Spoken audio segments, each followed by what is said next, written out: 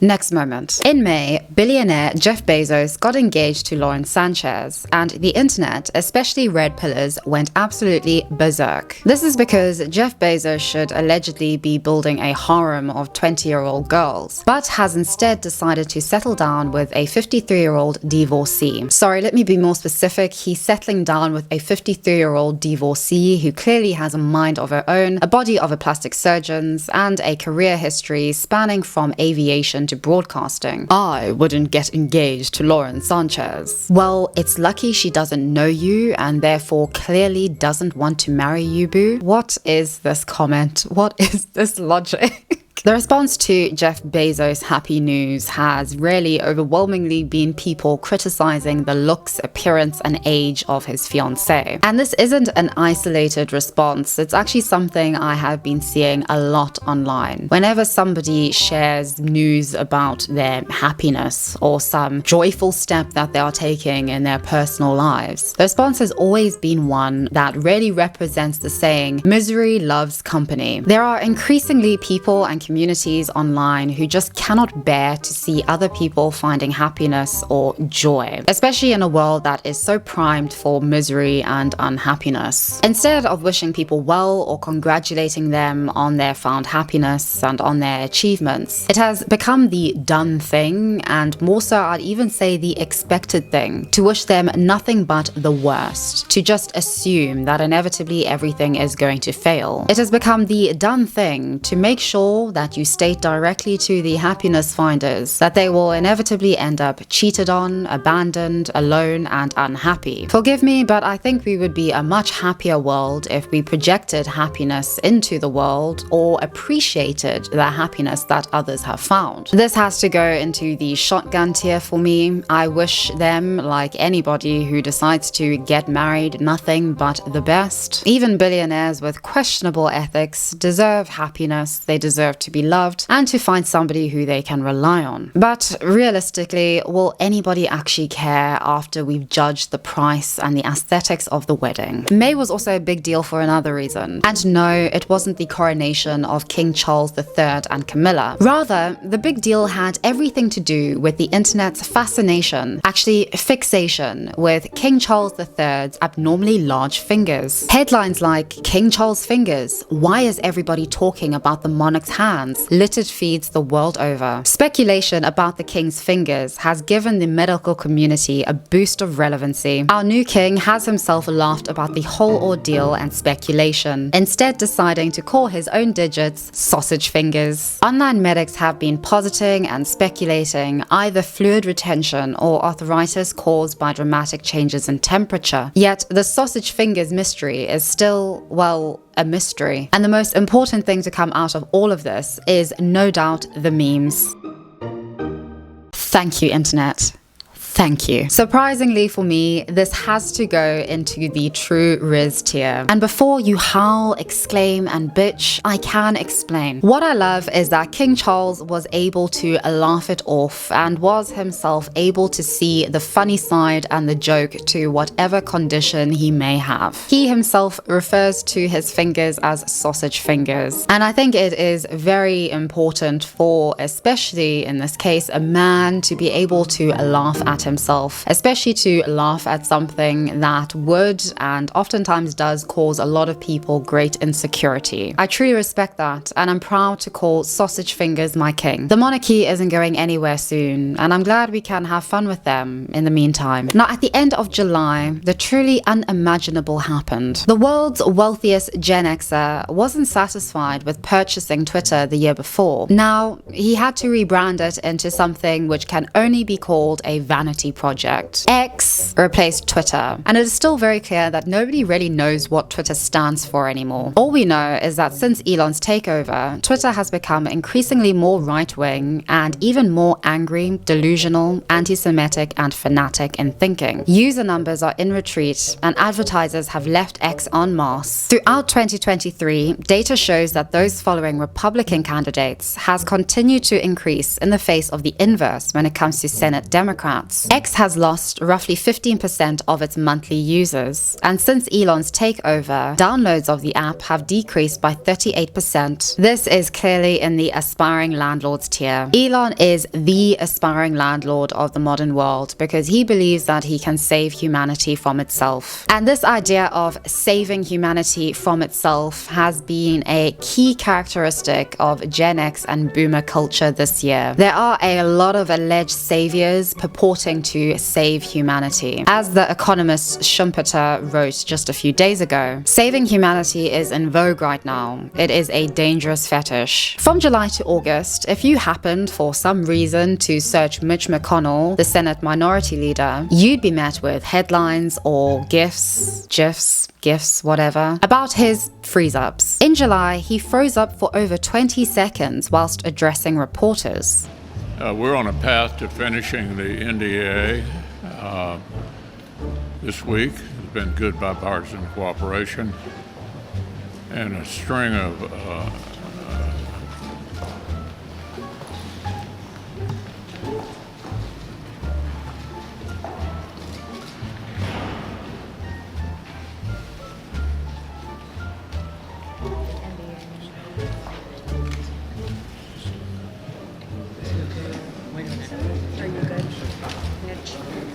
Okay, Mitch? Anything else you want to say, or should we just go back to the press? Do you want to say anything else to the press? Let's go back to you. Go ahead, John. I'll take it. Let's go back to you. Go ahead, John. After his 20-second freeze-up, he left for 12 minutes and then returned with a very satisfactory and detailed explanation of "I'm fine." Less than 2 months later, he froze like a deer in the headlights of love yet again. What are your thoughts on running for re-election in 2026? what are my thoughts about what? Running for re-election in 2026. That's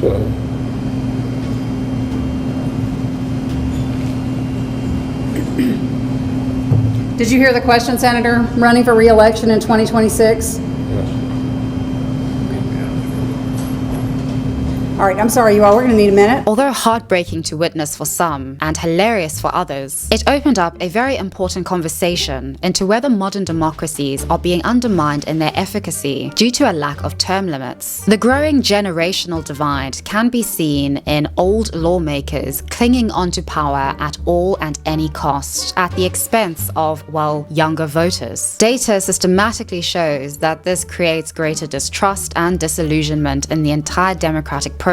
Before her untimely death this year, 90-year-old and longest-serving Senator Dianne Feinstein had intended to keep going until the end of her term in 2025. This obviously has to go into the aspiring landlords tier. Democracy's age problem has been a hot and growing topic this year, most definitely. People are increasingly and understandably calling for term limits. And although I do believe that this is a serious and very pressing conversation that we need to have, I doubt it actually will, considering that boomers are in power and they have really no objective in it being any other way. There have been some very interesting pieces on how boomers with power and influence and in jobs really find their identity in their job. And basically asking somebody to abandon their entire identity built on politics, on prestige, on perks, on influence is very unlikely to happen. The recognition and infamy that comes with a life in Congress is one that is going to be very difficult for many to tear themselves away from. I mean, you can literally stay in office until you're 100 if you're a racist filibuster. Oh, democracy. Can't live with her, can't live without her. In 1990, less than 9% of all divorces in the United States occurred among people aged 50 and over. By 2019, 9% had increased to a whooping 36%. Today, women 50 and over experience a 45% decrease in their standard of living following a divorce. But what is very interesting to note is that both boomer men and women express an overall improvement in their happiness and sense of purpose in life following divorce. Basically, boomers are getting tired of empty shell marriages as they live longer. Boomers actually initiated the first modern wave of divorces in the 1970s, and data shows that they are continuing to influence divorce rates more than any other age group in 2023. Famous celebrity boomers and Gen Xers are seemingly getting divorced or separating everywhere. Not even the Real Housewives of Beverly Hills are immune. These are meant to be the happiest people on planet Earth. What is happening? Now, with a lot of thought and deliberation, I am going to have to put this into the shotgun tier, and I'll explain why. This lengthy trend really does seem to be a big deal, but considering how life is changing changing and how the modern world is and has evolved, it really isn't that abnormal. We're all living longer and need different things at different points in our lives. No partnership or marriage is like a fairy tale. And it's really sad to me that people are interpreting the end of a long, meaningful, and cherished commitment as therefore meaning that people shouldn't get married in the first place point blank. Boomers Meryl Streep and Don Gama had a very, I'm sure, happy and beautiful marriage for over 45 years. This year, fans of Streep found out that she and Don Gama had actually been separated for over 6 years now. Clearly, Brett Cooper took the news harder than many. And although as a devout fan of Meryl Streep, I was initially a bit sad and perplexed, felt that, oh my gosh, if they can't make it, who can? I actually quickly realized that, hey, this actually makes a lot of sense. And yes, it makes a lot of sense to me, but it also hasn't in the least made me lose faith in marriage. I definitely want to get married, even if it doesn't last a lifetime. It is okay, and sometimes just is really the case that love isn't enough when it comes to the challenges and trials of real life experience and the passage of time. Traditional marriage trajectories and expectations are most definitely changing, and that's life. Like Shotgun, it seems like a big deal at the time, but it is ultimately just life, and we all survive and move on. It doesn't mean you still can't be friends or spend Christmas with your exes. It doesn't mean that you don't still love each other or care about each other. But of course, as I said, life just goes in many a different direction, and some people are starting to or are appreciating that they want and can make their lives go in different directions. And don't worry, for all you lovesick romantics out there, Kevin Bacon and Cara Sedgwick are still going strong, singing harmonies with their acoustic guitar in their barn with their alpacas and llamas.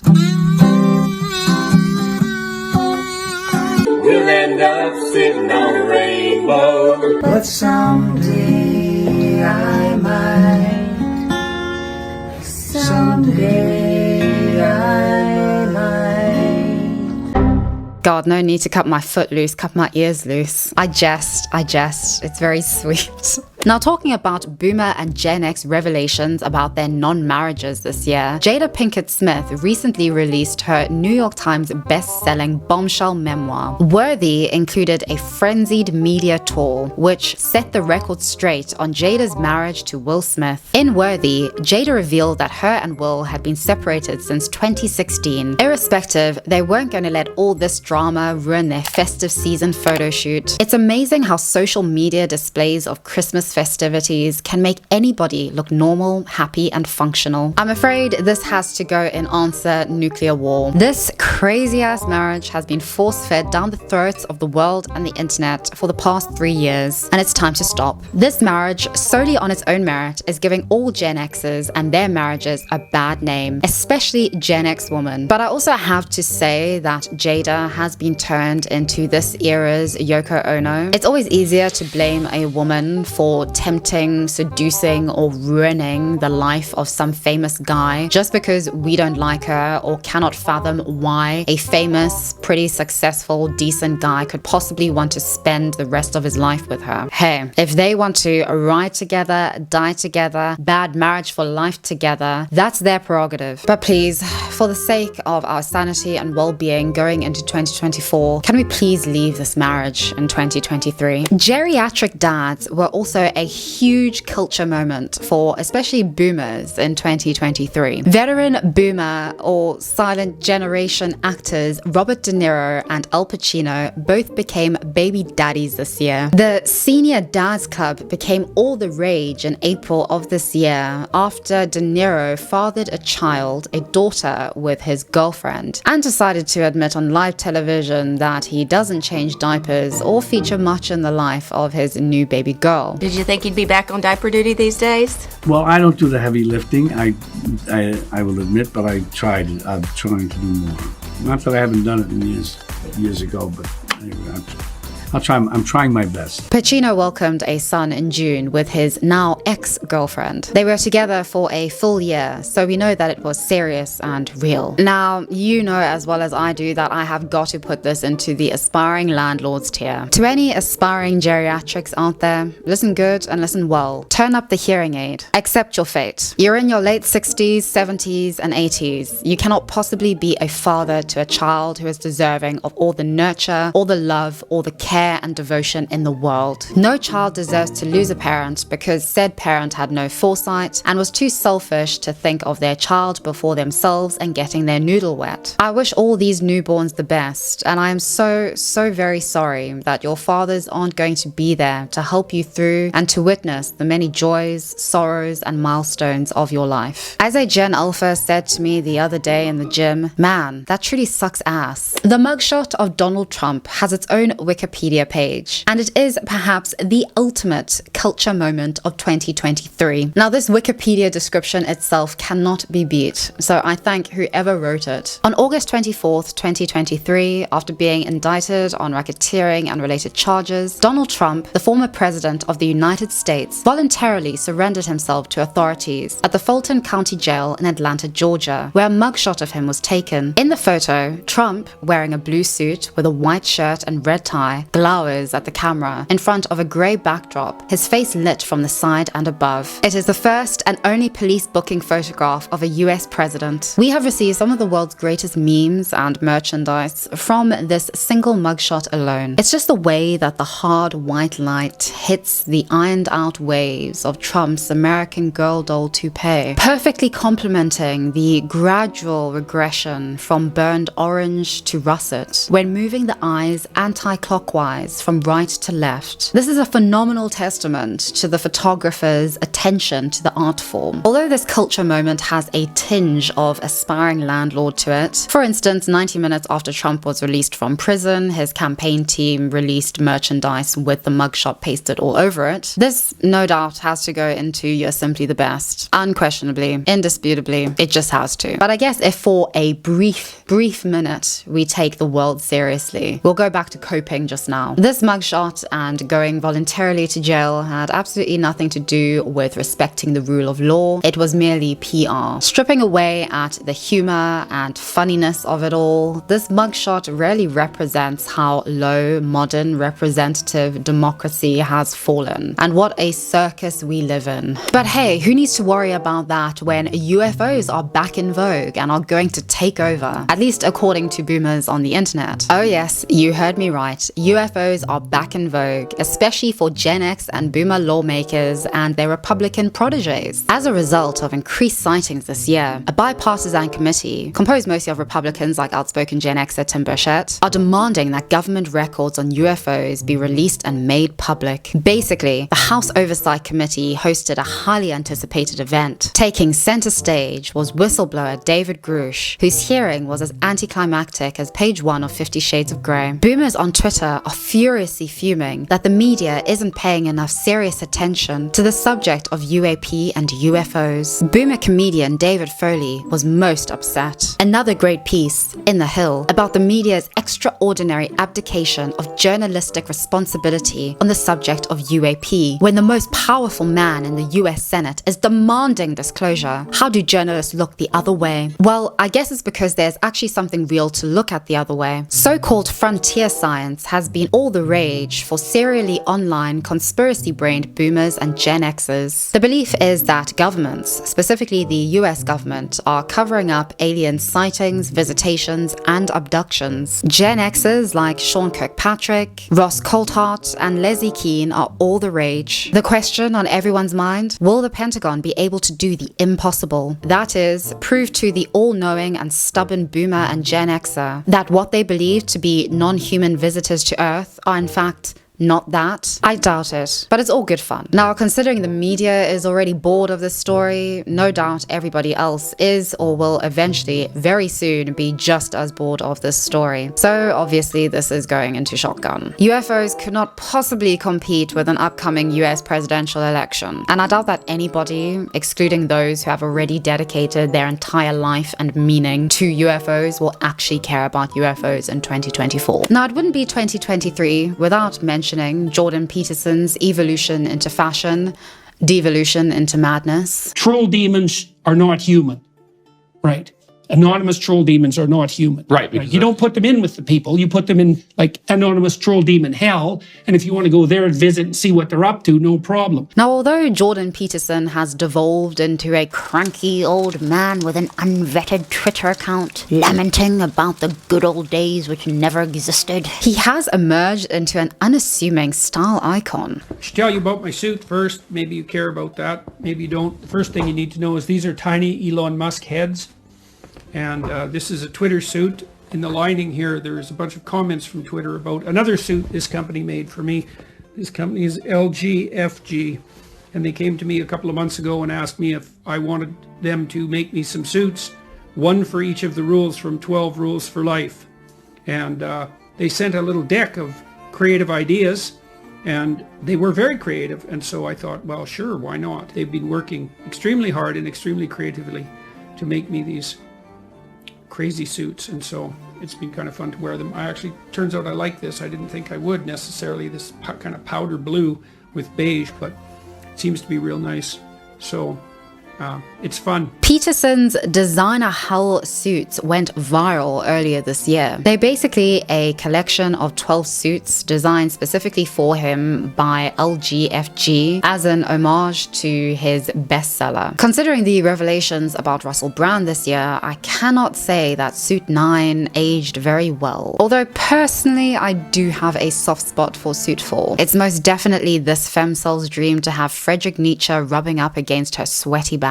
This has to go in a nuclear war. Because of how Balenciaga-esque these suits are in just being entirely impractical for the everyday man looking up to Jordan Peterson and wanting to be him and emulate him.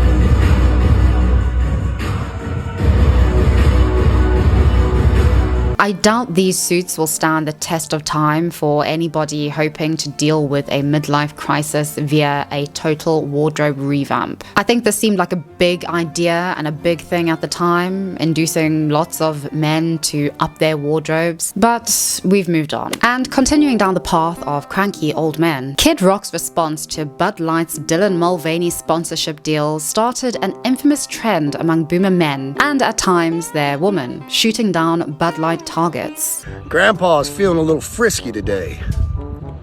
Let me say something to all you and be as clear and concise as possible.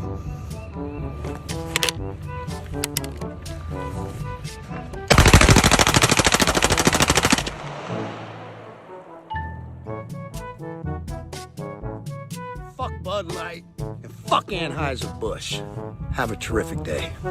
Hashtag Old Guys Rule started an infamous trend that has now been dubbed the Kid Rock Bud Light Challenge. This challenge was as cringy as a Kid Rock song, and I wouldn't have had it any other way. Shooting cans of piss with bazookas is how you stick it to the transes and the wokeses. This, ladies and gentlemen, because there's only two genders, is the true face of modern political activism. This, of course, achieved nothing, but it made a bunch of men feel like real men. That's the way it is. Kid Rock did something that no one else would do. He stood up for what he believed in. So if you don't like it, you can just take it what it is. I totally get the sense of betrayal by a brand that you very much associated a particular meaning and identity to, or have associated your particular identity with. But it's always important to remember that brands aren't your friends, they aren't your religion, and they most definitely are not your salvation. Although Bud Light reported a 13.5% decline in third quarter US revenue per 100 liters, the company nonetheless beat Wall Street expectations. Bud Light's owners' profits rose by 5% despite a Bud Light boycott. This obviously also has to go in a nuclear war. This all seemed like a huge deal at the time, but clearly it isn't. Life moves on, and so does beer. Bud Light is trying and so far succeeding in making a comeback in football and concerts. I would say that the real concern is that Kid Rock has moved from sipping whiskey out the bottle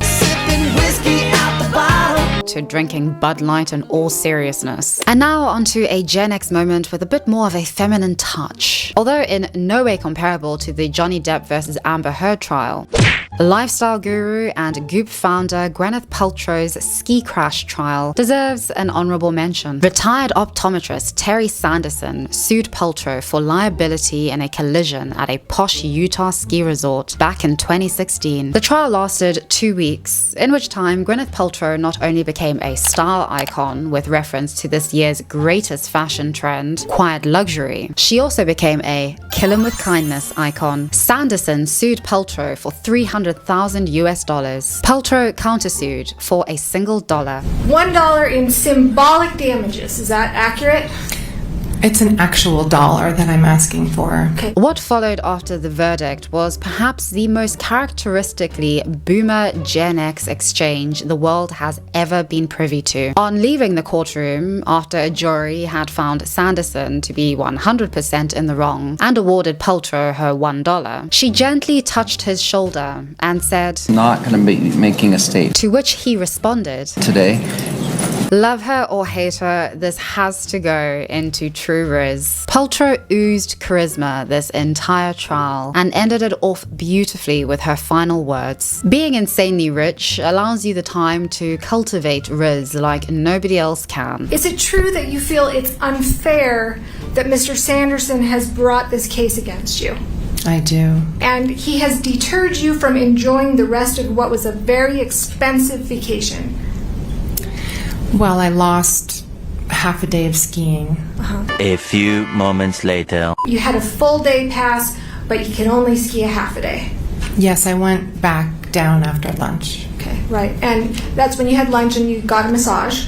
Yes. Okay. You know, there's something about a Gen Xer selling a vagina-scented candle, winning $1 in court, and having an entire jury of Utahns on her side that really makes you respect something that you didn't know was possible to respect in the first place. Another very important boomer culture moment of 2023 is that people have been hella worried about Madonna this year. Madonna's Gen X and boomer fan base online have been worried and arguing among each other about how they can no longer recognize her. Particular TikToks have gone viral of Madonna lip singing and showing off her body to onlookers, mourning the days when celebrities would age gracefully and silently, hidden far away in a cave where nobody would see the wrinkles grow. Instead, boomers are living, and Madonna is no exception.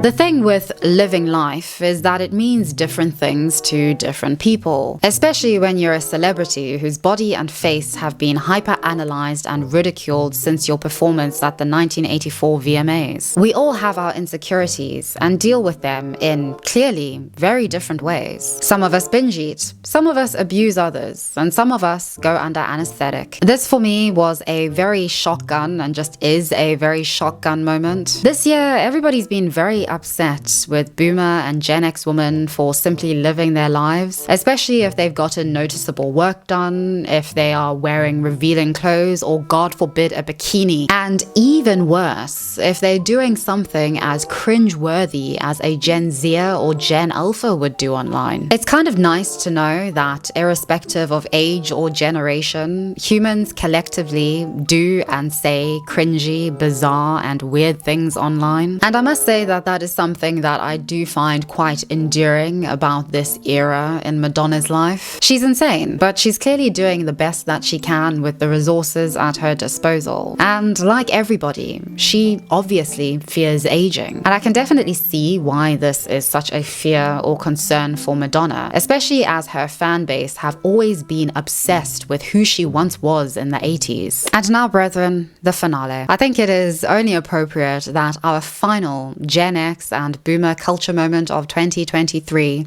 is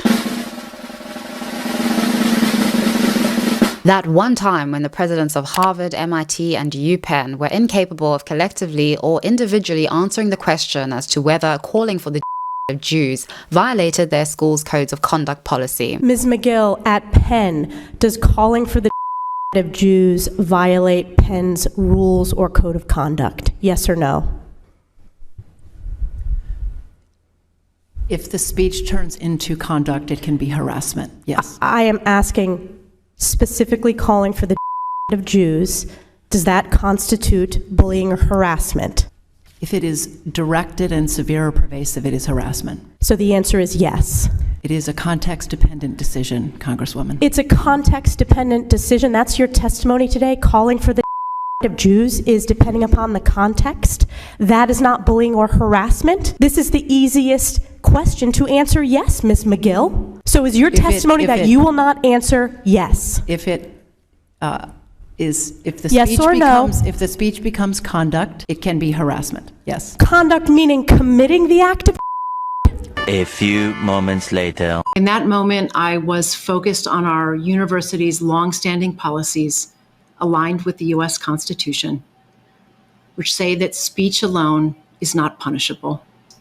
These policies need to be clarified and evaluated. This is 2023. What a way to end the year. This December 5th hearing will go down as one of the most embarrassing moments for the modern university, and quite frankly, one of the most embarrassing moments in history. This is what happens when theory replaces thinking, and when a war more complex and more brutal than any Harvard, UPenn, or MIT student could possibly imagine is reduced to the banal excuse and banal answer of oppressor-oppressed dichotomy. Although I can appreciate and sympathize that in the current business of academia, there is a difficulty in walking on the tightrope of keeping your students as consumers happy, as well as your donors as consumers happy, these three boomers should have known and done a lot better. This has to go in Answer Nuclear War, because this was truly an explosion. Except this explosion will be remembered forever, and not in a good way. Modern universities are already under intense fire and scrutiny from especially the political right and liberals, who see the clear hypocrisy in the application of codes of conduct when it comes to free speech, DEI, and affirmative action. I can only imagine with this freely given ammunition that things are about to get a lot worse, a lot more ugly, and a lot more divisive. Sadly, the realities of a horrific and heartbreaking war are being reduced to the vanity projects of students in luxurious Western campuses. That is what typically happens with everything catastrophic in the world. People who aren't at all directly involved or impacted like to make it all about them. And, well, the world goes on. But I said this video wasn't going to be too serious. So with that, thank you so much for watching. I wish all of you, irrespective of what generation you are from, whether you are a Gen Zer like me, a Gen Alpha, a Boomer, a Gen Xer, let me know in the comments. I'd be very interested to know my demographic more clearly and precisely. And tell me what you think about your generation or about other generations. Personally, I am very much under the impression that every generation thinks that the generation preceding them is terrible, and the generation succeeding them is terrible, and we all just sort of go around in circles lamenting about the good old days or fearing for the future and future generations. I think we all have our problems, we all have our issues, but one thing that we all most definitely have is our culture, and Boomers and Gen Xers have given me great cultural appreciation this year, I can tell you that. Thank you so much for watching this video. If you like this video and you like what I put out on my channel, please do consider subscribing. It helps me out tremendously. I'd also like to wish everybody a happy new year. May it be a good year for you. Fingers crossed. As I said, thank you so much for watching. I appreciate all of you greatly. It's been incredible. A great year. Of course, a very bumpy one. Haven't always enjoyed it personally, but you know what? Time goes on, we move on, and we're still thriving or surviving. Thank you so much for watching, and I'll see all of you very, very soon in the next one.